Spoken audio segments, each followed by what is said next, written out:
Hello दोस्तों, welcome. और इस वीडियो में क्लास 9th मैथ्स के चैप्टर नंबर 14 की प्रश्नावली 14.1 करेंगे। इस प्रश्नावली में टोटल 2 क्वेश्चन हैं और दोनों क्वेश्चन एक दूसरे से कनेक्टेड हैं। यानी दूसरा जो क्वेश्चन है उसका आंसर पहले क्वेश्चन को देखकर ही देना है, इसलिए दोनों क्वेश्चंस में आपको एक साथ समझाऊंगा। तो पहला प्रश्न ये है, उन आंकड़ों के 5 उदाहरण दीजिए जिन्हें आप अपने दैनिक जीवन से एकत्रित कर सकते हैं। ओके, तो आप सामने देख सकते हैं ये 5 आंकड़े लिखे हुए हैं और ये एक कोई स्टूडेंट है, वो अगर एकत्रित करेगा तो इस तरह से आप आंकड़े एकत्रित कर सकते हैं। आप अगर देखिए एक एक करके इन्हें, जैसे पहला है कक्षा के छात्रों की लंबाई के आंकड़े, यानी आप अपनी क्लास में आपने सभी स्टूडेंट्स को एक एक करके उनकी आपने हाइट नापी और उसका आपने एक आंकड़ा, एक डेटा आपने एकत्रित किया है, तो ये हो गया है। दूसरा, हाल ही में समाप्त परीक्षा में छात्रों के अंक, अभी कोई परीक्षा समाप्त हुई है, हो सकता है कि वो हाफ ईयरली एग्जाम हो या कोई टेस्ट हो क्लास का, उसमें छात्रों के जो अंक आए आप लिख सकते हैं कि इतने अंक इतने स्टूडेंट्स के आए, इतने अंक इतने स्टूडेंट्स के आए, तो वो भी आपने एक आंकड़ा एकत्रित किया है या आप कर सकते हैं।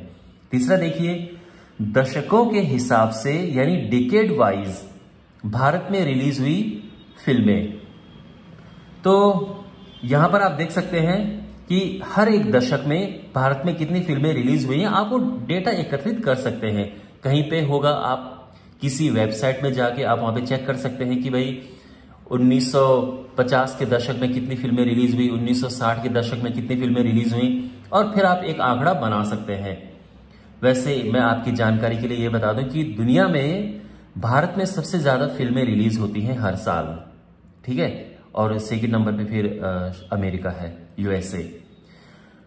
ओके, चौथा क्वेश्चन है, वृक्षारोपण दिवस पर कक्षाओं द्वारा रोपित वृक्षों की संख्या। तो आपके स्कूल में कोई वृक्षारोपण दिवस था और वहां पर हर एक क्लास को बोला गया कि आप वृक्षारोपण कीजिए, आप पेड़ लगाइए। तो हर एक क्लास ने पेड़ लगाए, फिर आप लिस्ट बना रहे हो कि क्लास 6 ने 15 पेड़ लगाए, क्लास 7 ने 25 पेड़ लगाए, क्लास 8 ने 17 पेड़ लगाए। इस तरह से आप एक डेटा उनका एकत्रित कर रहे हो, आप जाके गिन रहे हो कि हाँ इस क्लास ने इतने बच्चे, इस क्लास के स्टूडेंट्स ने इतने पेड़ लगाए हैं। तो ये भी एक तरह का आंकड़ा आप एकत्रित कर रहे हो, ठीक है। प्रत्येक ओलंपिक में भारत के द्वारा जीते गए पदकों की संख्या। तो ओलंपिक आप जानते हैं, समर ओलंपिक की अगर मैं बात करूं तो हर 4 साल में होता है और उसमें आप ये लिख सकते हैं कि इस साल भारत ने इतने पदक जीते, इस साल इतने पदक जीते। तो वो भी एक तरह से आप डेटा कलेक्ट कर रहे हो, आप आंकड़े एकत्रित कर रहे हो। ओके, तो ये 5 एग्जाम्पल हैं और ये आपका पहला प्रश्न था।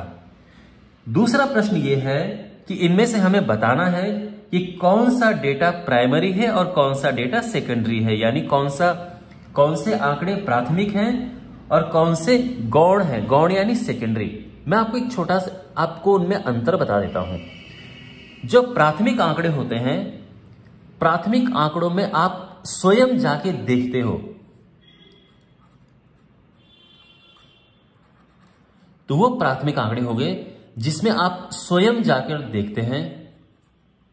और जो गौण आंकड़े हैं वहां पे पहले से ही किसी ने वो डेटा एकत्रित किया है और आप अपने हिसाब से उसमें से, तो वहां पे पहले से ही वो डेटा इकट्ठा हो रखा है और फिर आप जाकर वहां से डेटा अपने हिसाब से लेते हो, जो आपको जानकारी उसमें से चाहिए। वो है गौण यानी सेकेंडरी, ये प्राइमरी और ये सेकेंडरी, ठीक है। तो इनमें से आप देखिए किन परिस्थितियों में आप स्वयं गए और आपने स्वयं डेटा एकत्रित किया और किन परिस्थितियों में आपने पहले से ही जो रिकॉर्ड उपलब्ध थे उनमें से आपने डेटा लिया। तो अगर पहला केस देखा जाए तो आप यहां पे आराम से जाके और अपनी क्लास के स्टूडेंट्स की हाइट नाप सकते हैं, तो ये प्राथमिक हो गया है।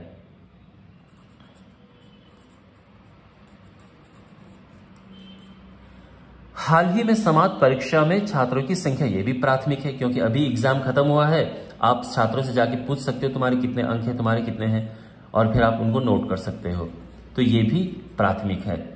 दशकों के हिसाब से यानी डिकेड वाइज भारत में रिलीज हुई फिल्में, तो अब आपने ये सारी फिल्में तो देखी है नहीं, तो आप ये जो डेटा एकत्रित करोगे वो पहले से ही रिकॉर्ड में उपलब्ध है। तो ये इस प्रकार का जो डेटा होता है ये होता है गौण यानी सेकेंडरी। वृक्षारोपण दिवस पर कक्षाओं द्वारा रोपित वृक्षों की संख्या, यहां पर भी आप देखें तो आप स्वयं जाके चेक कर सकते हैं, डेटा आप एकत्रित कर सकते हैं कि किस क्लास के बच्चों ने कितने पेड़ लगाए हैं, तो गिन के आप देख सकते हैं। या इस तरह से भी क्वेश्चन हो सकता है कि अपनी आसपास सोसाइटी में आप जाके पेड़ पौधे चेक करो कि किस प्रकार के पेड़ पौधे कितने हैं, तो वो भी एक तरह का प्राइमरी डेटा है यानी प्राथमिक आंकड़े हैं। प्रत्येक ओलंपिक में भारत के द्वारा जीते गए पदकों की संख्या, अब यहां पे भी प्रत्येक ओलंपिक आपने स्वयं तो देखा नहीं है, आपने क्या किया है कि जो पहले से ही रिकॉर्ड में है आपने उसमें से डेटा लिया है, तो ये भी सेकेंडरी डेटा है यानी गौण आंकड़े हैं। ओके, तो इसी के साथ ये प्रश्नावली समाप्त होती है। अपना फीडबैक जरूर दीजिएगा कमेंट बॉक्स में कि आपको ये वीडियो कैसा लगा। मेरे चैनल को आप सब्सक्राइब जरूर कीजिए और इस वीडियो को अपने क्लासमेट्स के साथ में जरूर शेयर करना। थैंक्स फॉर वॉचिंग, मिलते हैं अगले वीडियो में, टेक केयर।